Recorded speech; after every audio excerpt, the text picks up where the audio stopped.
On a besoin peut-être d'un autre regard. Et vous avez reçu Fabrice Lucchini dans une émission dont nous parlons régulièrement, qui est l'émission du Figaro, où vous faites des grands entretiens, et c'est formidable, avec Vincent Trémollet, notamment. Et Jean-Christophe Buisson. Et Jean-Christophe Buisson. L'émission Culture. Donc, vous l'avez reçu quand, Lucchini? C'était la semaine dernière, jeudi dernier, je crois. Bon, alors, ça a été mis sur les écrans. Non, mercredi, pardon, ce mercredi. Non, c'était ce mercredi. Oui, c'est ce mercredi, Oui, et ça a été mis sur les réseaux ces dernières heures. Oui, c'est ça. Alors, je vous propose de l'écouter, parce que c'est formidable, et puis c'est à la fois drôle, mais ce n'est pas que drôle, justement. C'est ça qui est formidable avec Lucchini, ce n'est pas que drôle. C'est aussi profond, comme dit l'autre. Écoutez ce qu'il dit sur le portable et sur la société du portable. Fabrice Lucchini. Pourquoi il y a des portables? Pourquoi? Moi, j'en suis une victime. Parce que le portable est une réponse illusoire, mais assez efficace dans la seconde, où, à la seconde où tu dis « s'ennuyer, c'est enregistrer la nullité de chaque instant », boum, t'as le portable, tac, tac, tac. Tu vois une femme qui danse comme ça, après, boum, t'as Cahuzac qui dit « ouais, Marine a déconné ». C'est plus t'en est, Cahuzac, Marine Le Pen. Après, t'as James Brown qui fait le bougoulou. Après, t'as Mélenchon qui dit « c'est scandale qu'on l'attaque ». Après, t'as une femme qui dit « moi, yoga, toujours, je n'ai plus de sangle abdominal ». Après, tu passes encore plus loin. Et puis, t'as une chanteuse qui dit « j'étais un homme, mais maintenant, je suis vraiment un transgenre ». Donc, tu sais plus. Et puis, parce que s'ennuyer, c'est enregistrer la nullité de chaque instant, et avec la certitude que l'instant suivant sera pire encore. Et le portable, c'est la manière tragique dont ils nous ont niqués. Parce qu'ils savent qu'à travers ça, pendant quelques secondes, on va... Et c'est pour ça que quand vous venez au Figaro, il n'y a plus une personne qui marche normalement. Alors moi, ma compagne, mon épouse m'interdit de mettre le portable en marchant, parce que des fois je lui dis « tiens, j'appellerais bien Maxime 4 roues ». Non, pas dans la rue, Fabrice. Parce qu'elle me limite. Je serais prêt à donner des coups de fil comme les cons, moi. Et en stéréo. Alors Maxime, tu vas bien? Et t'entends « ouais, mais ça va ». Bon, aujourd'hui, c'est pas que drôle, c'est vrai. Ouais. Bien sûr que c'est... Non, mais il est exceptionnel. Et on parlait dans cette émission de son spectacle qu'il fait sur Suran, écrivain roumain, mais devenu français, qui était connu pour sa négativité, son cynisme, mais il nous fait découvrir une autre phase de sa personnalité, son amour de la langue. C'est vraiment un spectacle exceptionnel qui va donner, je crois, à partir de la rentrée prochaine au théâtre, au janvier prochain. Et c'est vraiment un très bon spectacle. On écoutera l'extrait sur Suran tout à l'heure, parce que Suran, c'est quelqu'un qui n'a pas de but. Et c'est formidable. Oui, il est flâneur, c'est un piéton métaphysique. Mais bien sûr, et c'est l'image du petit bouchon sur l'océan. Il y a beaucoup de gens qui se définissent comme ça, qui disent voilà, je suis un petit bouchon sur l'océan, je fais ça, mais je pourrais faire autre chose, etc. J'ai pas de but, j'ai pas d'objectif, j'ai pas de volonté. C'est comme ça, je suis un pauvre... Pas un pauvre diable, d'ailleurs. À deux sens. Oui, ça... Ballotté. Oui, c'est des réflexions assez profondes de ce qu'est... Aquaboniste, non, c'est ça? Comment? Ce sont les aquabonistes. Je dirais pas ça non plus. Je pense pas que c'est un aquaboniste. Je crois que c'est... Je sais pas ce que c'est pour tout vous dire. Alors écoutez, parce que vous lui posez une question, vous lui dites c'est un homme du XVIIIe siècle. Fabrice Lucchini. J'ai une révélation pour mon spectacle. Je me suis dit, Fabrice Lucchini est un homme du XVIIIe siècle. Car c'était un siècle sans Bourdieu. Oui, ça c'est sûr. Bourdieu, en gros, c'est l'homme qui dit qu'il n'y a que dominant-dominé et qu'on est dans des habitus de classe. Hein.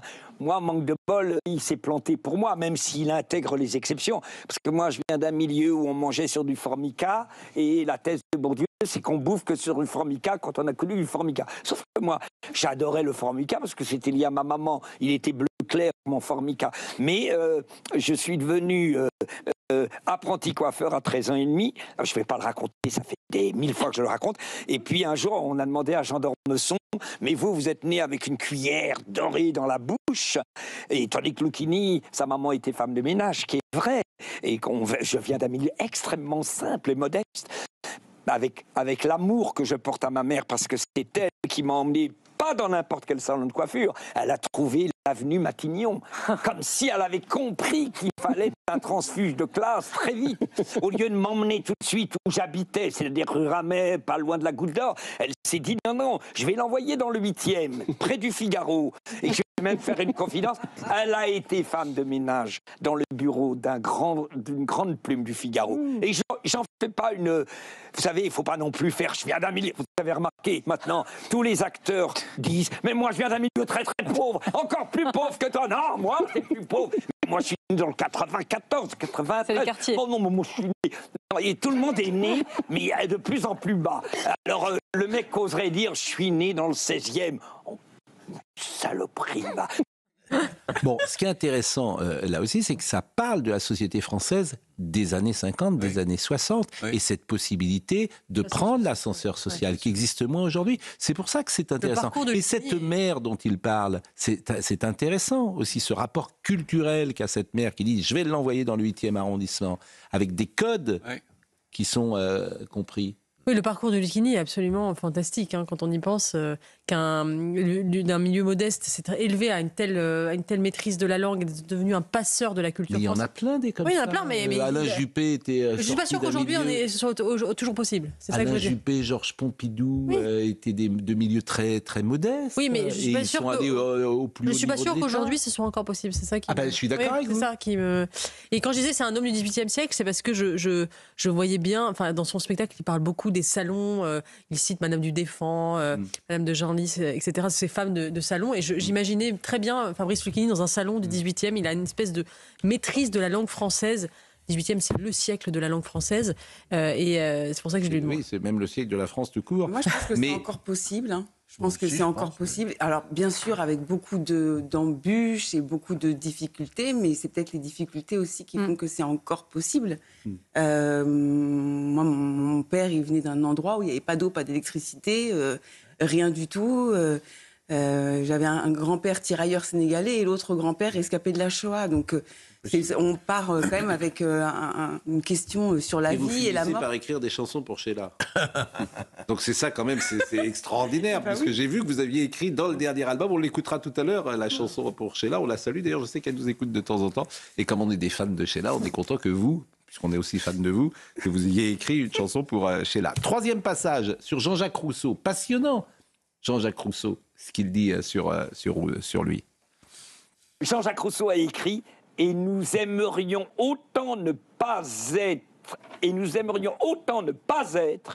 que de n'être pas regardé. » C'est Rousseau qui écrit ça. Parce que moi, et il a écrit ça. Il sait de quoi il parle, en l'occurrence. Alors, ce qui est merveilleux, c'est...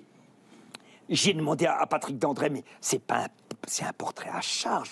Est-ce qu'il est possible qu'un mec du niveau de Jean-Jacques Rousseau, qui a écrit les Confessions, qui a écrit Rêverie du promeneur solitaire, comme un couillon, un peu comme les Deschiens, tu sais, entre François Morel et qui se mettent au milieu, manifestement, Patrick Dandré m'a dit, il était terrible au niveau psychologique. Il m'a résumé cette phrase par un mot, c'était un misanthrope assoiffé de reconnaissance. Et c'est la phrase de Nietzsche. J'ai cru voir de grands hommes et je n'ai vu que des singes de leur propre idéal.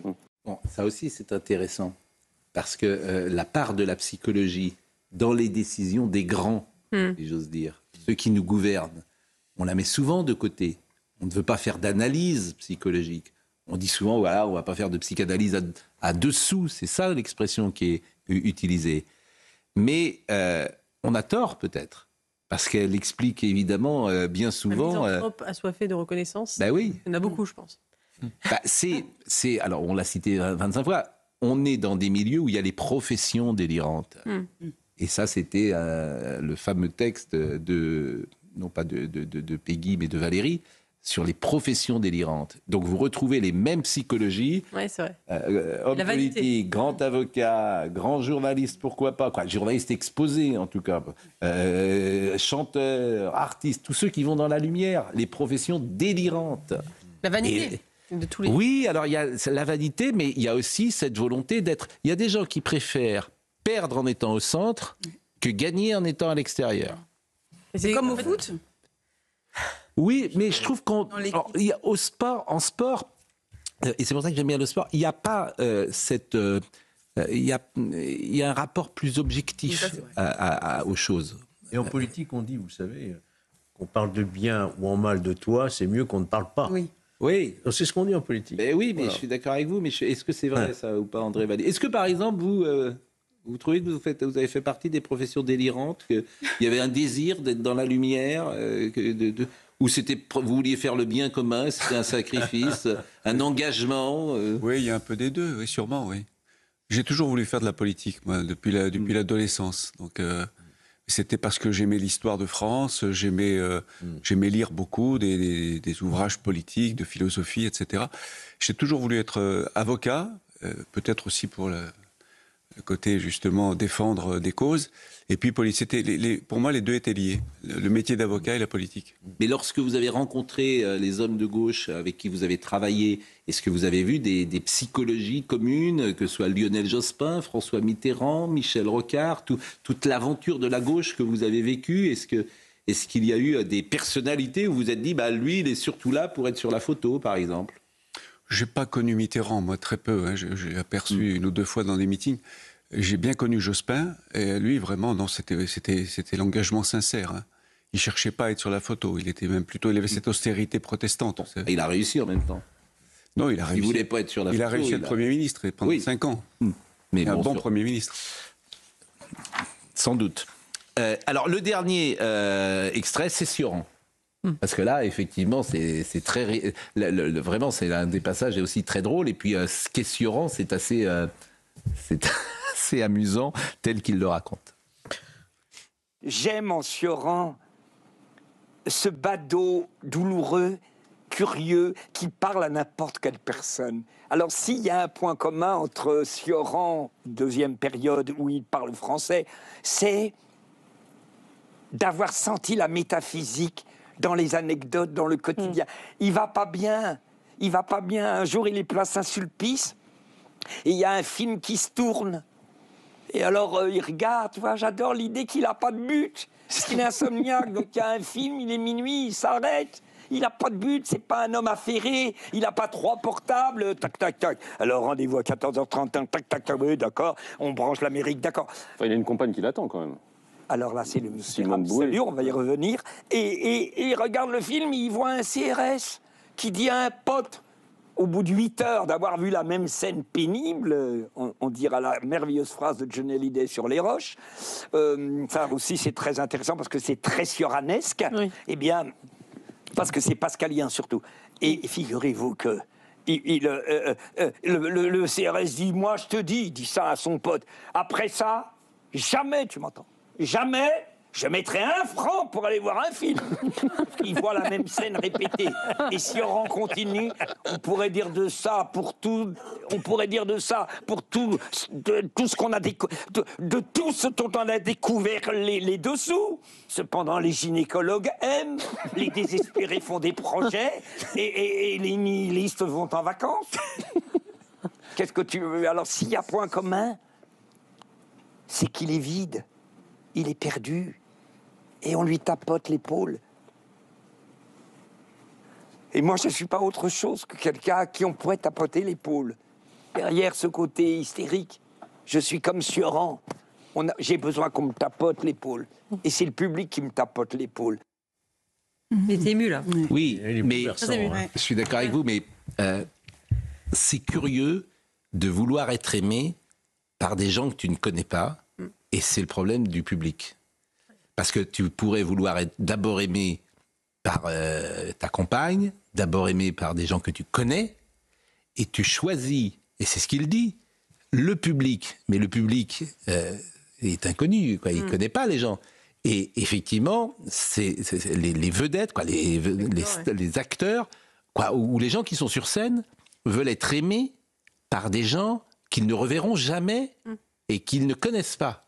Donc là aussi, on est au cœur d'une psychologie. Il y en a qui préfèrent simplement être aimé par une personne. La télévision, c'est un peu comme ça aussi. On aime... Enfin, on ne voit pas directement le public, mais on aime... La télévision, c'est pas, nous, on n'est pas des artistes. On est... Presque, non, je pense pas que ce soit exactement la même démarche, mais bon, on aurait pu faire de la presse écrite. Vous faites de la presse écrite, oui, quand on fait de la presse, on aime être lu, on aime être... on n'est pas dans le vide, quand même. Sans doute. Il y a toujours une part de vanité, c'est sûr. Il y a des sunlights, hein. Oui, alors vous dites de vanité ou comment dire, de noyer son anxiété à travers l'action. Oui. Tout simplement, parce qu'autrement, on reste dans sa chambre et on s'ennuie, c'est ce qu'il dit. Donc, t'es bien obligé de faire quelque chose. Donc, il y en a qui courent, il y en a qui écrivent. Est-ce qu'il n'y a pas une envie de progresser aussi, de faire mieux le lendemain que ce qu'on a fait la veille en travaillant? Et c'est peut-être comme ça aussi que... Ça va être dur demain de faire mieux que ce qu'on fait là, aujourd'hui. Je vous l'accorde. Bon, en tout cas, voilà, moi, je vous proposais ça parce que d'abord, ça change un peu, pour tout vous dire. Les émissions de Mireille Dumas. Merci en tout cas de nous avoir... Non, mais donc ça, c'est... Alors, on peut voir évidemment cela. Ça dure combien de temps 55 minutes. 55 minutes et c'est disponible sur le site du Figaro. Sur le Figaro ou sur YouTube, oui. Bon, écoutez, bravo à vous. Et l'émission s'appelle comment? Ça, c'est le club Le Figaro Culture, c'est le club de Jean-Christophe Buisson. Oui, qu'on salue du Figaro Magazine. Hein. Et c'est vrai que vous êtes une belle équipe. Souvent, je le dis au Figaro, mais vous êtes une belle équipe de talent. Bon, on revient à des choses peut-être plus basiques ou classiques. C'est la politique, avec Marine Le Pen qui a pris la parole. Je crois que c'est la première fois d'ailleurs qu'elle prend la parole oralement. Elle avait écrit depuis... Non, il y avait le 20 oui. TF1. Voilà, il y avait le 20. Oui, vous avez raison. Très bonne interview de la revue Hémicycle, notamment fondée par Éric Revel, qu'on connaît bien ici. Et, c'est une très bonne interview où Marine Le Pen fend l'armure, ce qui est assez rare pour elle. Elle parle des blessures, comme elle l'a ressenti la décision de justice. C'est très intéressant. Bon. Il y a déjà le carillon d'Europe 1 à 9h20, mais il est de plus en plus tôt ce carillon. Pourquoi il est tôt ce carillon d'Europe 1 ? Qu'est-ce qui se passe ? Mais pourquoi on vient vers vous dès 9h20 je veux bien vous donner encore 2 minutes. Hein. Y a pas de... Non. Quel est votre programme ? Non, mais on peut. En plus, on a fait un peu votre travail. On a parlé de Lucchini. De Lucchini à l'instant, oui. Ouais, on a écouté. Vous l'avez reçu, j'imagine, plusieurs fois, Lucchini ? Pas encore, j'en rêve. Vu ce que dit François Cluzet sur lui, sur votre plateau. Voilà, peut-être que ça l'a refroidi, c'est possible. Oui, bon. Quel est votre programme ce matin, Thomas Hill ? On sera avec Sheila et avec Fabrice. L'empereur Fabrice. L'empereur, effectivement, qui était une immense vedette dans les années 70, l'empereur. Et vous savez que Rachel Kahn, qui est là, elle peut nous dire un mot d'ailleurs, Rachel. Comment avez-vous écrit, pourquoi avez-vous écrit cette chanson pour Sheila et quelle est cette chanson ? Alors, c'est Sheila elle-même qui m'a demandé de lui écrire une chanson. On s'était rencontrés sur un plateau à la suite de mon essai Racé, qui parlait justement des identités, de la non-assignation, de la liberté. Et Sheila m'a demandé, j'étais très émue, de lui écrire un texte qui s'appelle Racé, d'ailleurs, où je parle aussi en résonance de sa vie. Les histoires de rumeurs, comment on a voulu la disqualifier. Oui. C'est la même histoire, finalement. On a tous un peu cette histoire-là. Et puis cette histoire de femme, et puis cette histoire aussi qu'elle a fait venir le disco en France. Donc je raconte tout ça. Avec notamment Spacer, on peut écouter, parce que je sais que... Alors ça c'est la musique Racée, comme dit Marine Lançon. Ouais. Nos amours mélangés et la vie, nos envies, tête haute, je suis rasée. Et puis vous avez parlé évidemment du disco parce que c'était Sheila with B Devotion et vous savez qu'à l'époque il y avait 2 Sheila et quand est arrivé Spacer, on ne savait pas que c'était Sheila qui chantait. Il y a eu une sorte de mystère pendant quelques semaines parce que elle-même voulait rompre avec son image de petite fille, de jeune fille de français moyen. Et elle voulait aborder un autre registre et elle a dansé avec. On l'a pas Spacer là Voilà, c'est ça. Voilà. Voilà. Magnifique. Exactement. Vous déhanchez régulièrement dans les. Bien sûr. Ça vous fait. Bon. On va vous suivre, camarades.